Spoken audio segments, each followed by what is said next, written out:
For our flower hat, I've taken two 260s and inflated each one almost to the end, leaving about a ½ inch on each one. We'll start with our flower.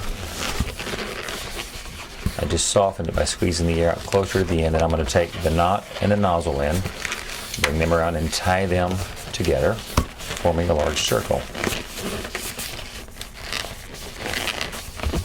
Now, once I've got them together, I'm going to bring it up and find the middle of the circle, making 2 equal bubbles there. Twist it in the middle. And now I'm going to take those two and fold them in half again. Find this other midway point, pinch it together, and then twist them. So now I've got 2 connecting loops. Bring the opposite ends up together. So we've got 4 lined up now where the 2 have been twisted here on this end. Grab that to that point. Oh, my knot just came undone. Let's put our knot back in here.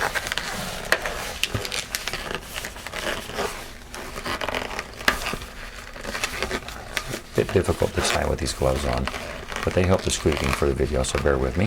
There we go.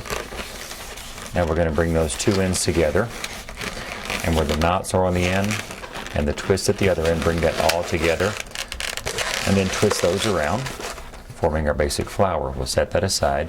Now we'll take our green, take your your kid, measure their head, bring it around, twist those, that's a small head, twist those together, and then I'll take, to make sure that it stands up straight, I'll make a little small bubble here and make that into a pinch twist, and now that forces that to stand up much better. Squeeze the air out to the end, and now you have no knot. Make just a small bubble on the end of that. Grab your flower and bring that bubble to the middle of your flower. Then I'll wrap it around one of the petals to secure it. Shape your flower however you would like. And then I'll take, if you'll fold it, bend it over, and then from the sides here, not from the end, but from the sides, take and squeeze it just like that.